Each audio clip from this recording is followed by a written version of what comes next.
By the end of 1992, production had plunged further faster than during America's Great Depression. Barely a third of the aid pledged by the West had arrived. I remember I interviewed an economic advisor to Gaidar. He said we are leading economic reforms, and that for him, the results of the reforms, their measure, are not only that the economy has been transformed, but that people are surviving. I asked him, what is survival? What conditions of people's lives represent survival? He told me that survival is when a person is not dying of hunger. I was amazed by this. I told him that a person is not a homeless dog, that it's not enough just to feed a person so he doesn't die from hunger. A person wants to go to the movies, to buy himself a shirt. It is wrong to approach the notion of survival with such lowered standards. The Parliament had begun the year with an overwhelming consensus for change, but the policies themselves were deeply divisive, and by December, political consensus had been shattered. I think that was also a major delusion, that their sort of market economy can be born out of itself or out of nothing. You just put the seed and then you have the plant. I think the reason was that they were a sort of a recent convert into market ideology and philosophy, because by and large, in their academic career, they studied the centrally planned economies. All of them came from that background. And only when reforms in Eastern Europe began, they started to study and trying to understand that experience. And I think they have very fantastic, concepts of the market economy. And they didn't quite understand that it took at least 3 centuries for that economy to evolve, and that it has a very deep roots in social ethics and philosophy, in psychology, and in many other non-economic things. They wanted to do it in one jump. It was this Russian parliament that had first elected Yeltsin its president. Boris Nikolaevich, you have stated more than once that you would resign if your government failed. It has failed, twice. Twice it received a vote of no confidence. You have deceived the Russian people many times, but carry out at least one of your promises. If you have a drop of honor or dignity left, resign along with your bankrupt government. He had embraced a plan first devised in the West that could not be politically sustained, a plan that carried within itself the seeds of its own destruction.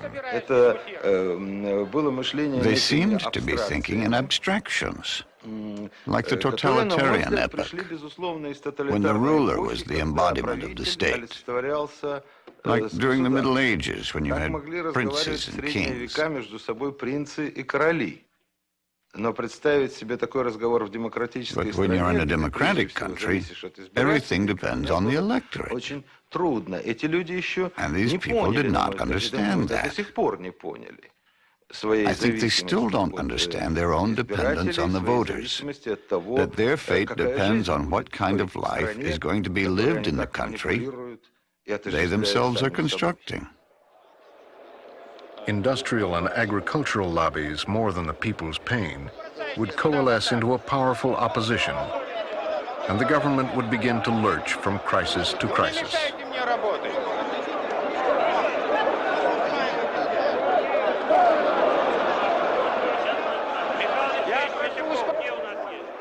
The political fight is a reflection of the extraordinary difficulties Russia faces. It is also the lingering legacy of the brief attempt to impose shock therapy. To speak as broadly as possible, all our mistakes were connected with the inadequate development of reform, with our inability to make more consistent decisions. Whenever we made unnecessary compromises, We had to pay dearly. Везде и всегда, когда мы шли на избыточные компромиссы, за это потом приходилось дорого.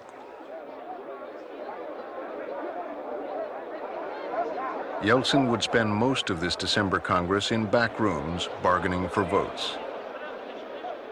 In the end, he would vow to press ahead with reform, but sacrifice Yegor Gaidar.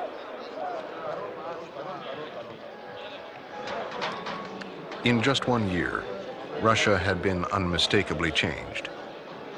But for many, it had become a place of wild capitalism, an economy that produced crime and uncertainty, an increasing split between haves and have-nots, and more people dying than being born. I had very noble ideas about saving people, healing them. And I thought I'd get enough preparation to be able to get into a medical institute. But when I finished school, I understood that this wouldn't give me anything in our country at that time.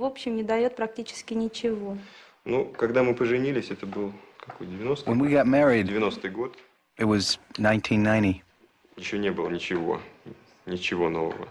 Until then, you could have children and hope that nothing would change. But in our country right now, there's a lot that's changed morally for the worse. Сейчас в нашей стране очень, так сказать, много изменилось в моральном плане, в худшую сторону. Поэтому очень страшно за будущее. It's terrifying to think about the future with a child. Так бы не отдал бы.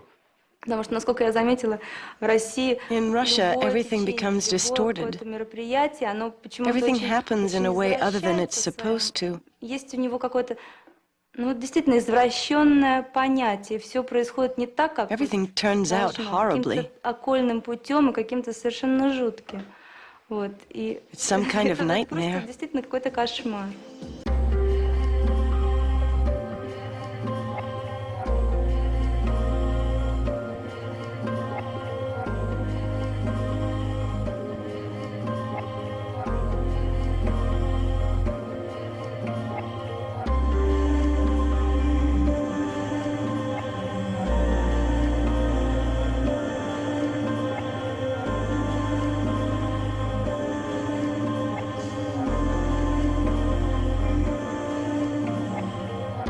Crime has flourished. Immorality, speculation, everything you can think of. But who is doing these things? Isn't it us? Or was it some aliens who flew here from the moon to kill, rape, cheat, and lie? Who's doing it? It's us.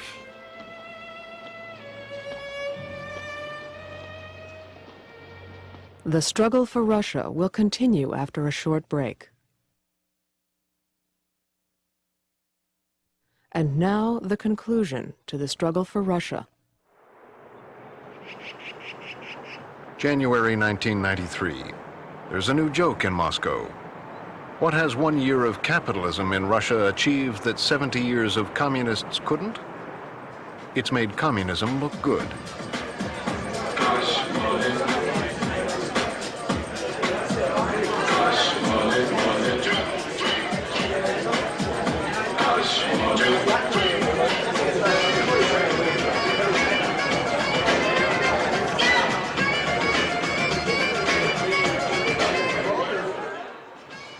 In the last year, inflation has taken hundreds of billions of rubles out of the pockets of ordinary Russians. The new year will see the fastest and biggest sell-off of state property in history.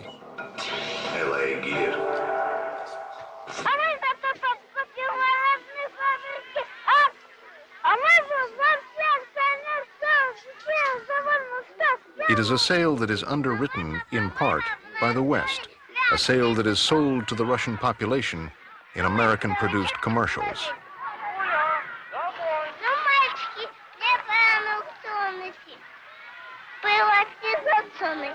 Чековые аукционы начались. Дайте вашим надеждам на будущее шанс. Privatizatia. Privatization is a foreign idea with a foreign name. And for factory workers like these three couples and their children who share a cramped communal apartment, it is about as understandable as American baseball. We don't know exactly what our rights or our responsibilities are, and there's no way we can find out about these things. We ask each other, we talk about it together. Some people know more, some less. We had no understanding about reforms.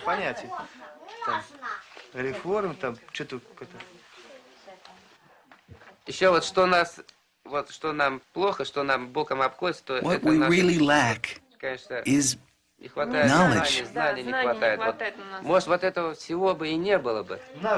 We weren't taught that. No, we're teaching ourselves bit by bit.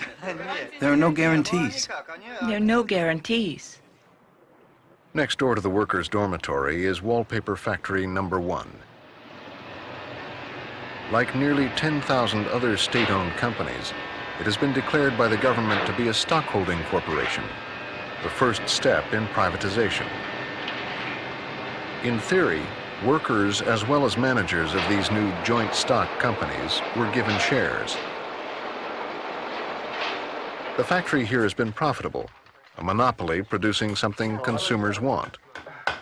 It manufactures wallpaper designed by hand, a craft that has been passed through the generations since the time of the czars. Now it is to be reorganized according to economic principles that come not from Russian tradition, but from the West. They're dismantling our machines and selling them off anywhere they can. Who knows what's happening? No one asks us. The director doesn't tell us anything. I don't know if the factory's been privatized or not. Let them privatize it, but who'll do it? It'll just be the same management. Not us, not the workers. We don't know anything at all. It seems to me that we are privatized. We're not privatized. We're workers, you know. Are we privatized? You need to ask. I don't know myself. If we'd been privatized, we would have bought the factory outright, Nadja. But we didn't buy it.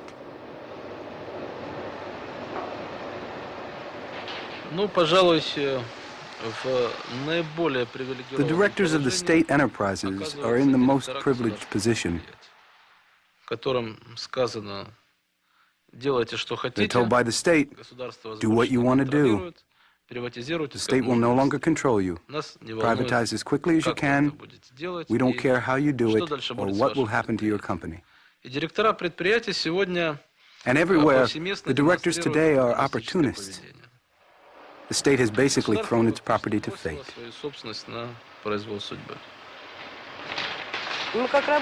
We worked just like we worked before, but we were told that we were a joint stock company. Some bought shares, some received shares, but they haven't given us the shares yet.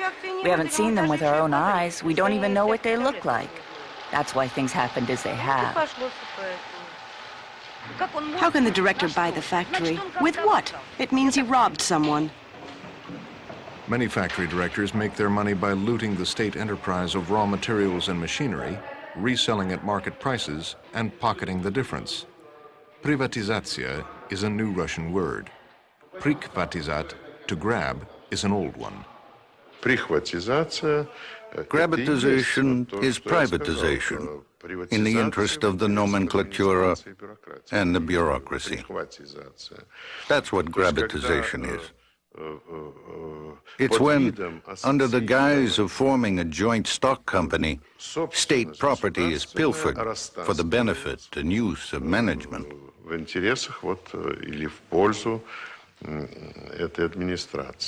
And it exists.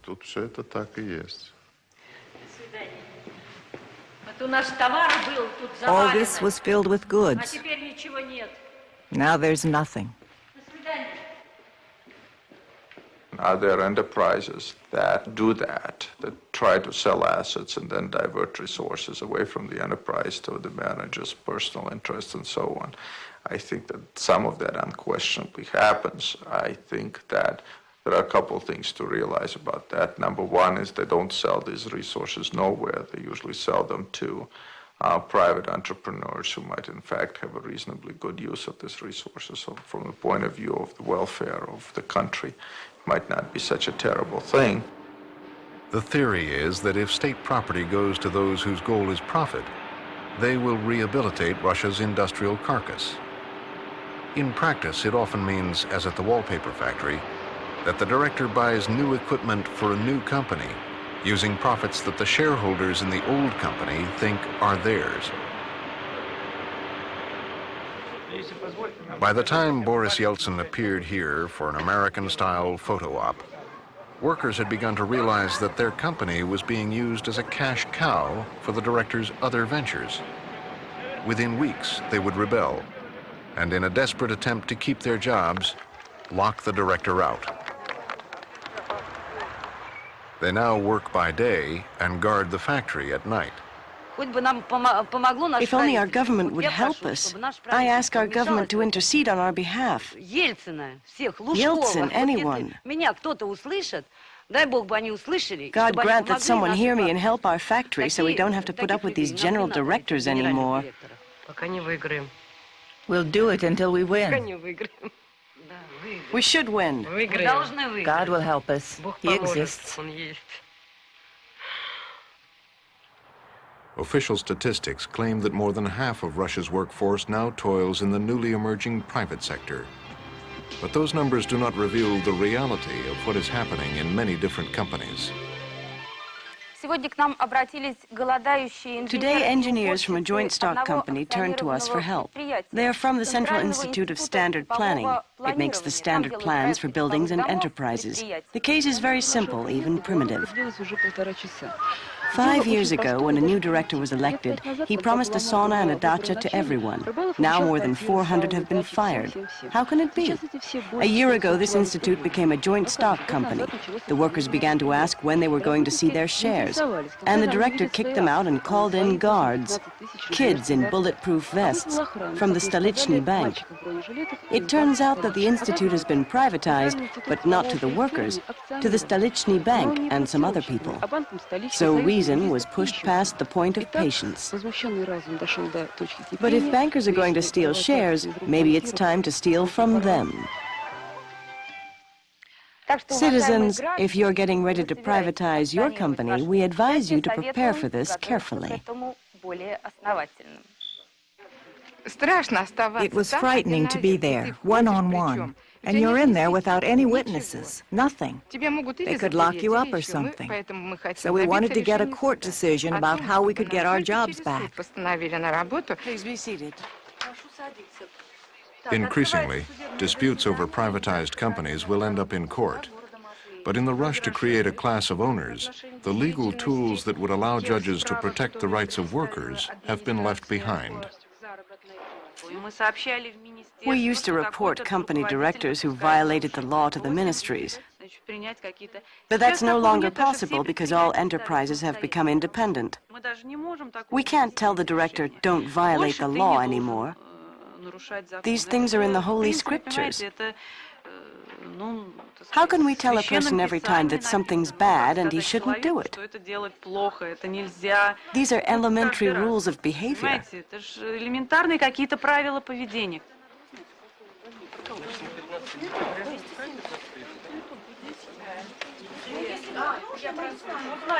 The de facto privatization enriching the nomenclatura had begun long before people's privatization could be launched. And by then, inflation had robbed most people of their savings. So the government would issue vouchers, certificates giving every Russian the means to buy a share in a state-owned company when enterprises were open to public auction. We need millions of property owners, the president would say. But the vouchers were issued with a face value of 10,000 rubles, at a time when a Russian-made television set already cost 50,000.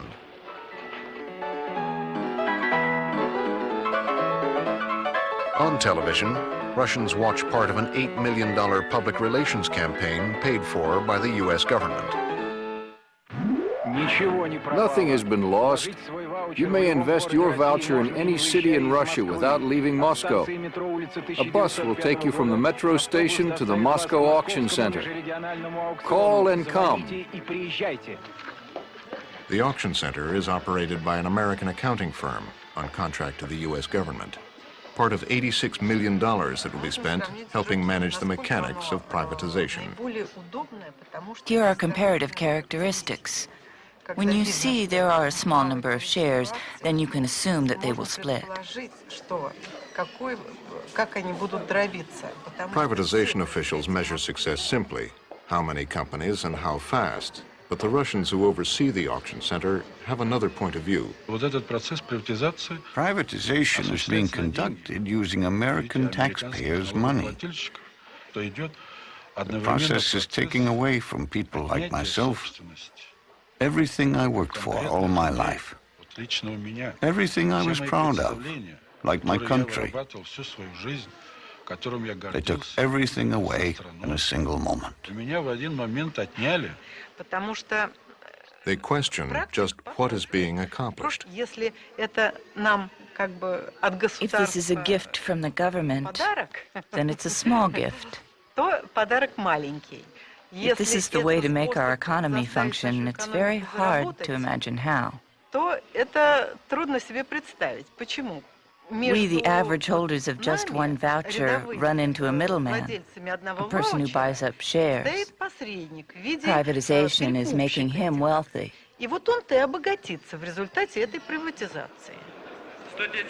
As the largest state enterprises begin to be privatized, less than 25% of the 150 million vouchers are still in the hands of individuals. Many of the rest are in investment funds. Up to a third are simply traded back and forth between speculators. What no one knows is how much all this voucher trading is really helping companies, and thus the economy, toward better times. I think when privatization is complete in Russia, property will be in the hands of the people who had it before, except it will be privatized and legalized.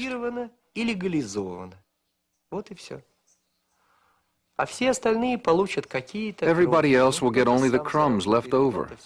A person will earn something, but it will be small change. The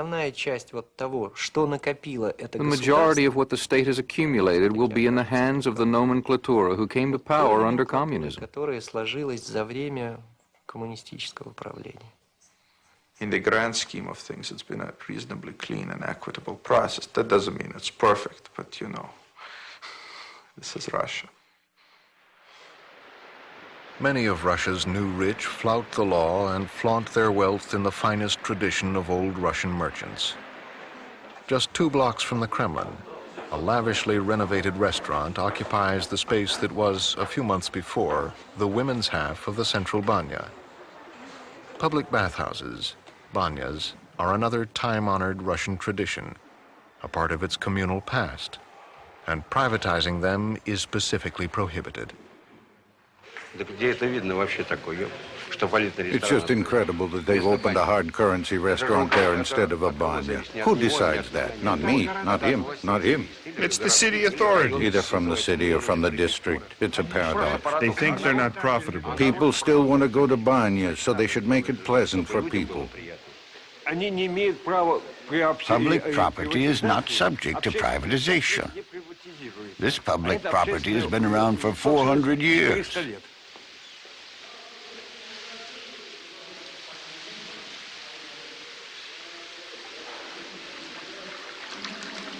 A banya is a place to relax, to communicate with others, to wash oneself. It's like a second church.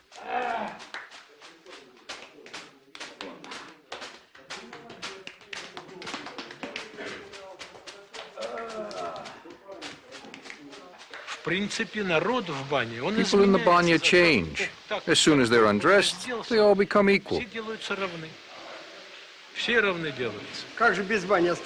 What would we do without banyas? They've taken over this banya, that banya, even women's banyas. This one in Sunduni. I used to go there all the time after the war. Only there. But now they've taken Sunduni away from us. Because they've raised the price so high. 1,000 rubles to get in. Where could we get that kind of money? 5,000. 5,000 rubles to get in. It's just unbelievable when minimum pensions are near 7,000 or 8,000 a month. And the ticket costs 5,000 rubles. What is that? Everything has changed drastically, radically. If before they thought about the people to some extent, now they only think about gain. You're asking, will these banyas last? I think they won't, because as long as this government exists, everything will be sold off in the best interests of those who sell it. For them, people do not exist. When democracy comes to an end here, then we'll get our banyas back. Well, you start on democracy, then anarchy, then Russia. Where does it stop? No, we're talking concretely about banyas. They need the situation in Russia to loot, to enrich themselves. If you want to talk about politics, then we could go on for a long time. We'll get back to the banyas. We are talking about the banyas. We are talking about the banyas. It's part of caring about people, and they won't last as long as this anti-populist government exists.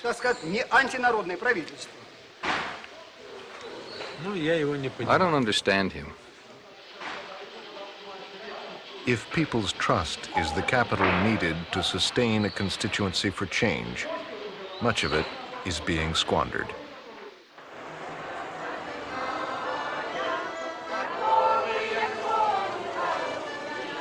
By 1993, increasing numbers of Russians are angry about corruption, economic hardship, the loss of a way of life. Yeltsin should be impeached. Not impeached, he should be killed. And many of them will become the foot soldiers for anti-Yeltsin politicians. We have reached a dead end. So I had to exercise my right to turn to the people. For more than a year, Yeltsin had been granted the power to issue decrees with the force of law. When Parliament takes that power away in March of 1993, he declares special presidential rule. We must gather courage and make the decision today to dismiss the president from office. That's the only thing that can save us all from the people who have latched onto him. They have somewhere to go, to America or Israel. But you and I are citizens of Russia.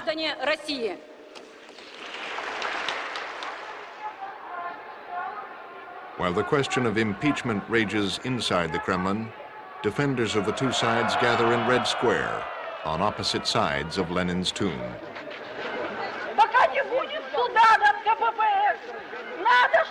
Until there's a trial for the Communist Party, all the Bolsheviks must answer for murder. They must be condemned. We have to remove Lenin, traitor of Russia's people. As long as that body is lying there, we'll have nothing good in this country.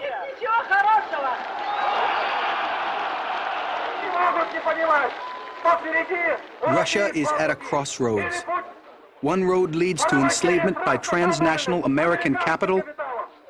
The other is the long and glorious road of a great power. We must understand we are fighting here for a great Russia, and not for that criminal clique that is selling our forests, our coal, our oil. The crowd of 30,000 who protest Yeltsin's policies is dwarfed by the 100,000 Muscovites who come to support him.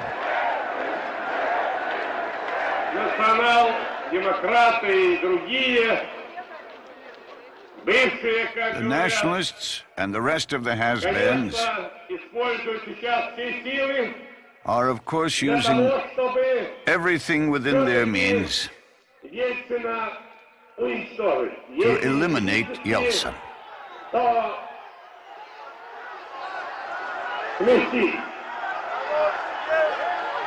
Это человек, играющий на конфликте. This is a person who plays on conflict.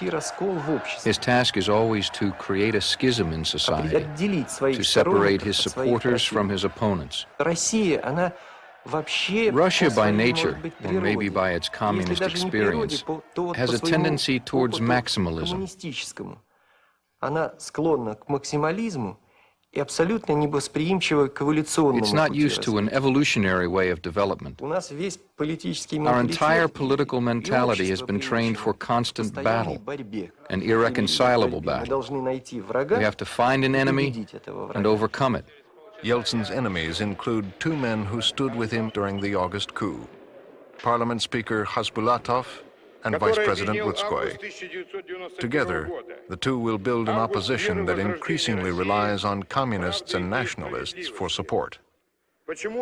Why are former supporters of a democratic Russia leaving you, esteemed Democrats, and joining the irreconcilable opposition? You should ask yourselves that question. It is difficult for Westerners to understand the struggle for Russia by trying to define who is for reform and who is against it. On the streets, it is an ideological battle, but in the parliament, it is a raw fight for political and economic power. There is no compromise. This is characteristic of both Yeltsin and Speaker Khasbulatov. No one wants to yield. And this is absolutely fatal.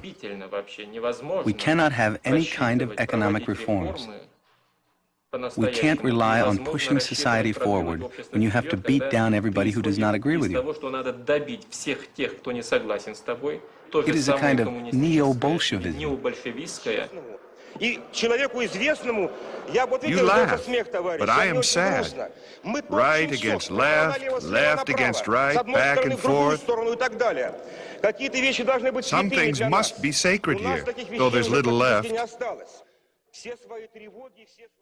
It was not a fight between democracy and conservatism, but a fight between two central committees, and we are forced to choose between them. I don't want to choose. The idea of democracy, the idea of liberalism is important to me. The ideals, the principles, the laws, and I am forced to choose between two central committees. Increasingly, the political fight has little connection to people's lives.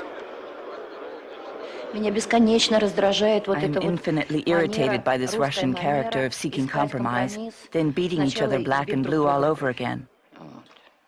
Everybody is fed up to the point of nausea. Take this Congress. It's simply impossible to watch it. It's like a poison in our blood.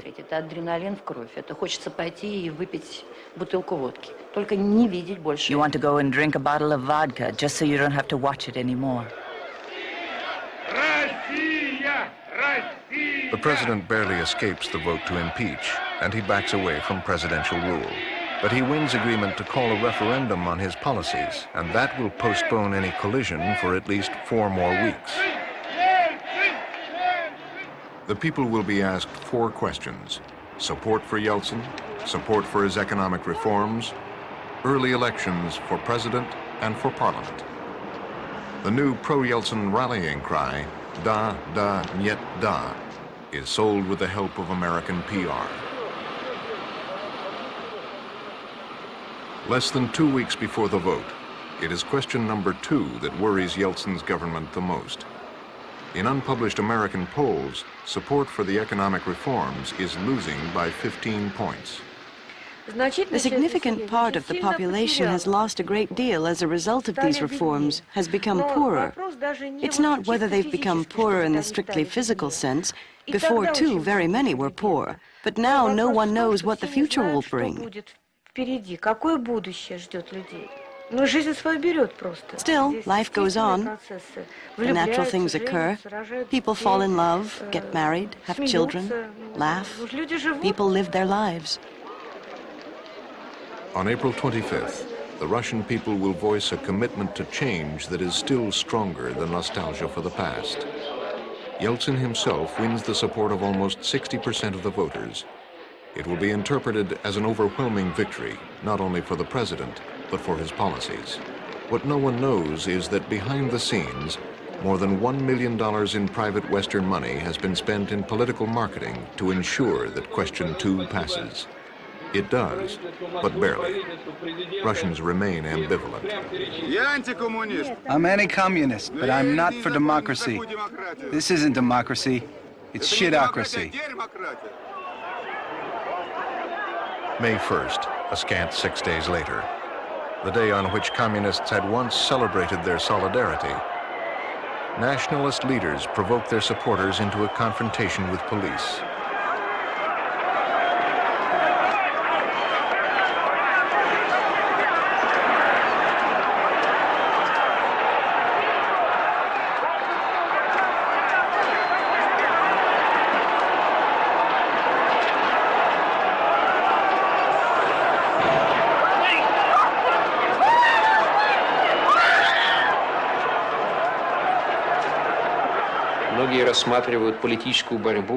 People regard the political battle like a battle to the death.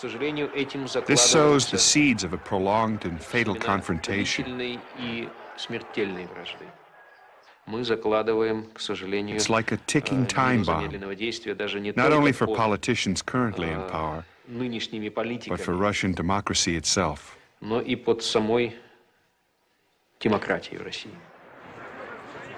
By the summer, it is as if no government exists at all. I went today to get bread. The store had just opened. I gave them my money, but they said, "Old woman, we won't give you your bread. You don't have new money." So I left without any bread. When it's announced that Russians have only 48 hours to exchange old rubles for new ones, no one in the government will take credit or blame. Now I don't even have money to buy my medicine. Pensioners are caught with useless rubles. Black marketeers exchange theirs with no trouble. And no one knows if it is reform or sabotage. I would shoot them on the spot, the bastards. But we're the ones who choose them. What do you mean? I didn't choose them. They can go to hell.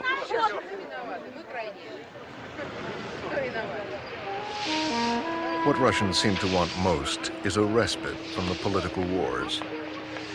But the power struggle will continue into the fall, becoming almost surreal. The president issues decrees as if there were no Supreme Soviet. The Supreme Soviet suspends those decrees as if there were no president. And then Yeltsin warns his rivals of a decisive battle to come in September. In accordance with the President's decree, which has already been signed, the legislative and supervisory functions of the Congress of People's Deputies and the Supreme Soviet of the Russian Federation are suspended as of today. The Congress may no longer convene. On September 21st, Boris Yeltsin calls elections for a new legislature and orders the sitting parliament dissolved. The parliament refuses to disband, names Vice President Rutskoy acting president, and holds up in the White House.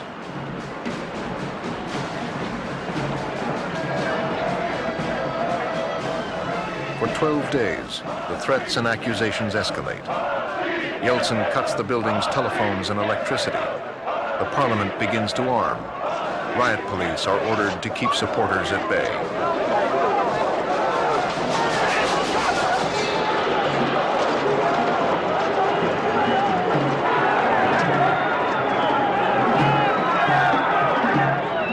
On Sunday afternoon, October 3rd, after 2 days of violent skirmishes, the crowd suddenly breaks through.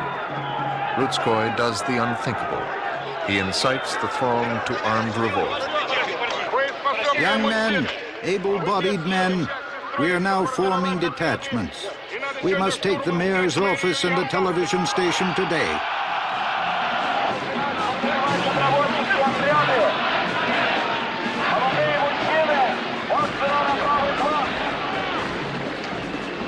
For 3 hours, the mob marches through Moscow.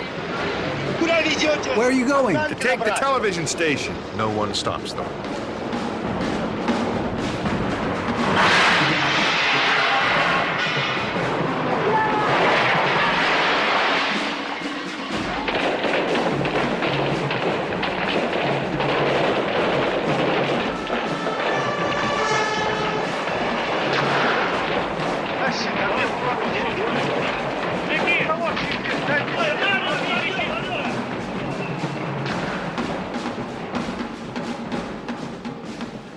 Yeltsin returns to Moscow from his country house. In the Kremlin, there is chaos. On the streets, the real fear of civil war. He will spend the night convincing the military they must act.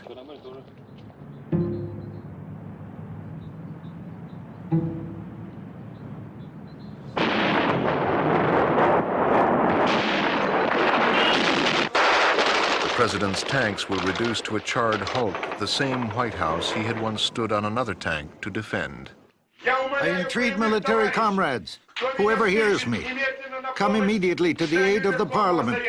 I entreat you, save dying people, save dying democracy.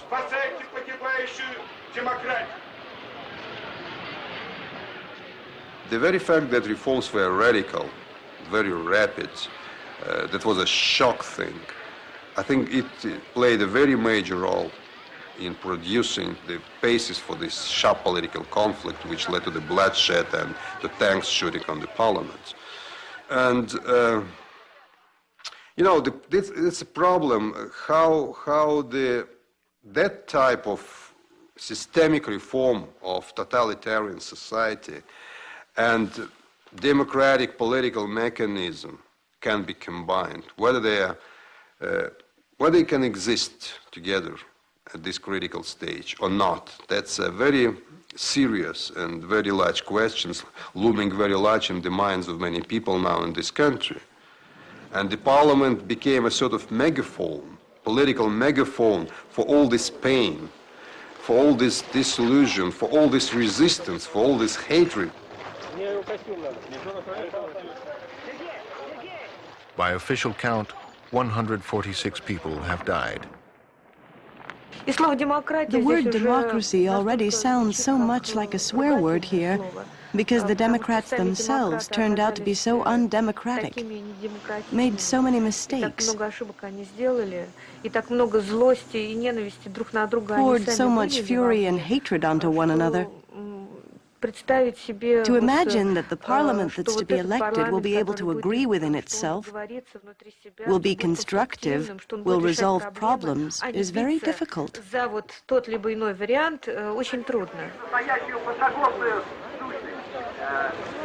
President Clinton will reaffirm his support for Boris Yeltsin. The Yeltsin government, he says, is on the right side of history. You're probably aware of how Yeltsin came to power? People supported him because he promised us democracy, but he shot up that democracy. Not only did he violate it, but he shot it up. If in America, Clinton fired on the Congress, would you agree to that? No? When you have elections, do they fire on the White House? You're either ignorant people there or you don't understand what's going on here. And if you understand that he is criminal and you're praising this criminal, supporting him, what do you call this? It's low, elementary meanness.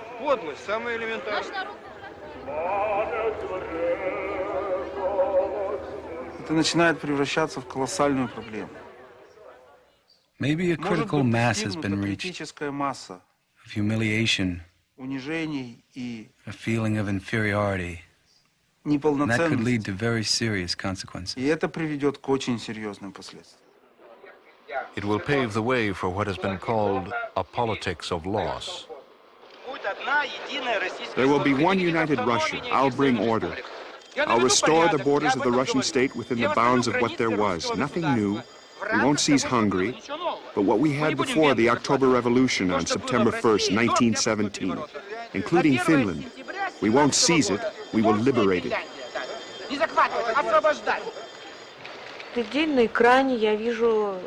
Every day I see Zhirinovsky on the screen. He works on his audience by striking those chords which can be easily aroused. And I shall not be surprised if we have a repeat of the situation that existed in Hitler's Germany, when people really vote democratically and vote for a person of that kind.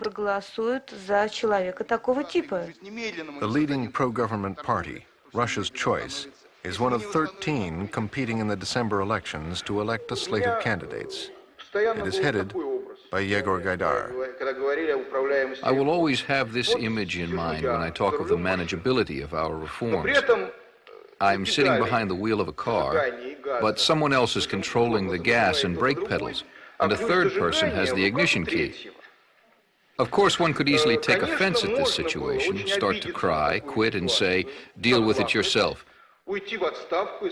In an American campaign, Gaidar's opponents would ask a simple question: are you better off now than you were 2 years ago?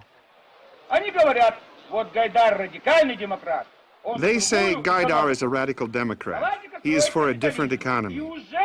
Then they say, let's build capitalism. And they built it for themselves. In 2 years, they've already become capitalists. They have money. They have everything that they need. And again, they read you the ideological fairy tale. The market economy will save us from everything. They hide behind the wide back of the president. They take money out of the country and send their children off for extended study, their wives off for extended rest. In any crisis, they leave for extended tours. They are so arrogant that the same old people are once again climbing to the top.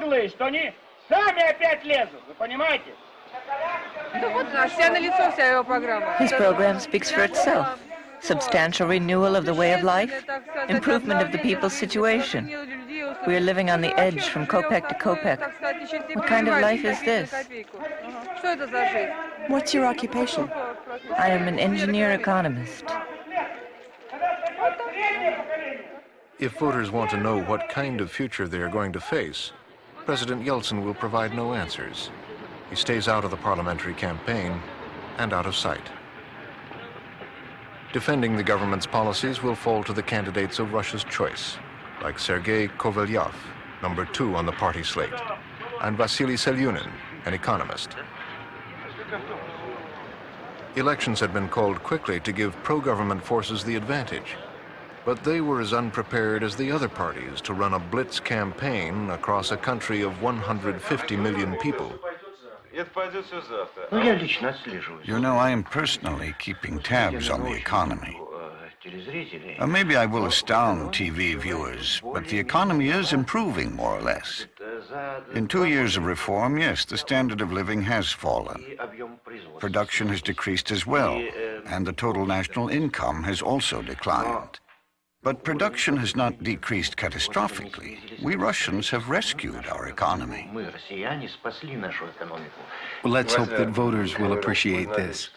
After all, life is always more pleasant when there's hope. The train is at 8:30. We'll call Gaidar. That's the solution. Call Gaidar from here.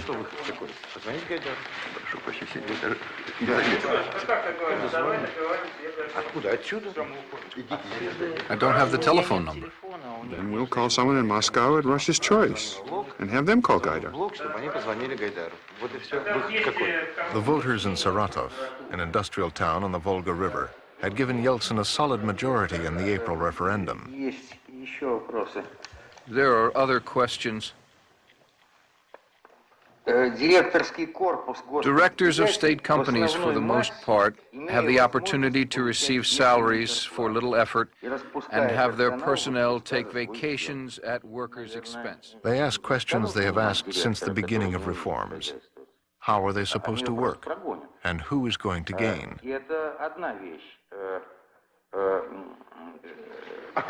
How will you establish the profits? Excuse me, it is not the proceeds that you tax, not the proceeds.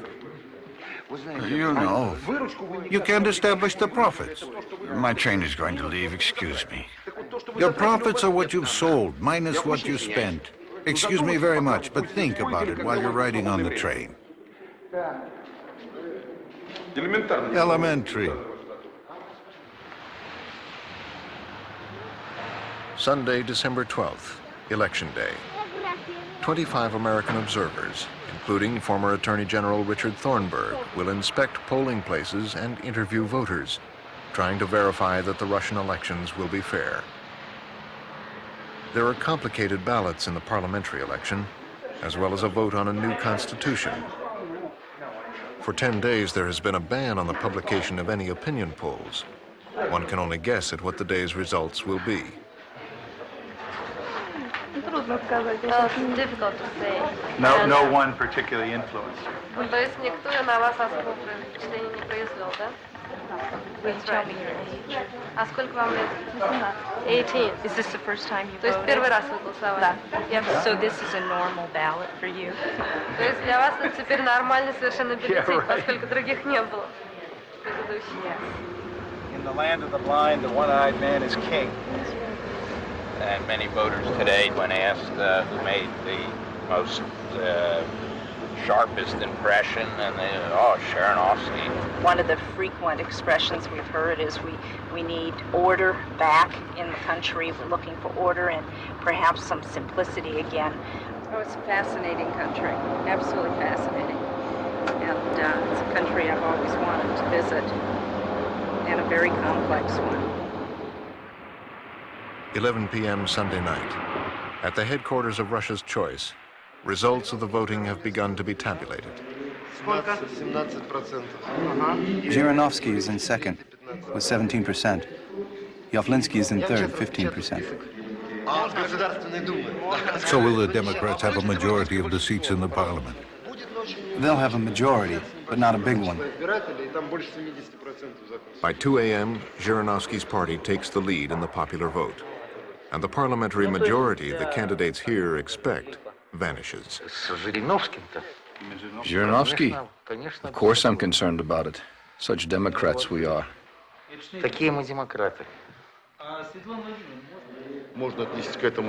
You can look at it as an amusing game, a political circus, but in fact, this is what could shape mankind in the 21st century.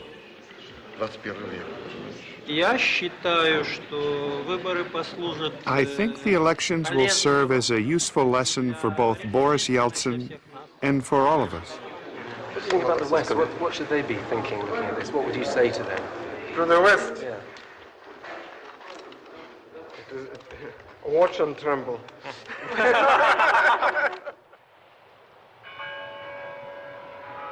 The president wins the vote for a new constitution, but he seems to have lost touch with the people, with whom he once had an almost intuitive connection. Мне кажется, когда сегодня Ельцин It seems to me that today, when Yeltsin walks up to the mirror, he doesn't see himself. He sees Gorbachev there. Because today he is repeating Gorbachev completely. до тонкости повторяет Горбачев. They are mirror images of each other. Зеркальные отражения друг друга. И, к сожалению, I hope to God I am wrong, дай Бог, чтобы but I я think that the ошибся. end of Yeltsin will be, at Мне best, кажется, что финал like that of Ельцина Gorbachev. в лучшем случае таким, как был финал Горбачева.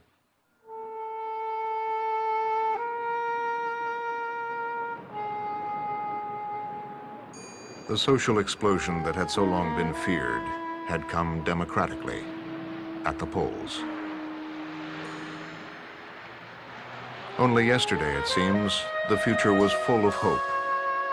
Now Russia faces another time of troubles, her people deeply wounded, divided, afraid. Who's guilty? Кто виноват? That's an eternal Russian question. Все. Everyone.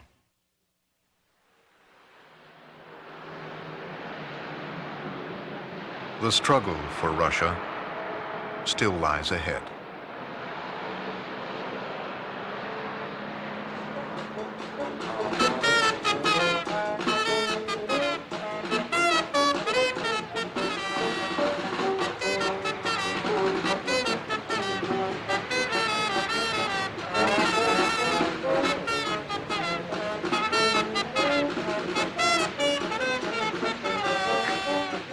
More than 100 years ago, a Russian poet wrote, Not by reason is Russia conceived, nor gauged by common measure. She has a special grandeur. In Russia, you can only believe.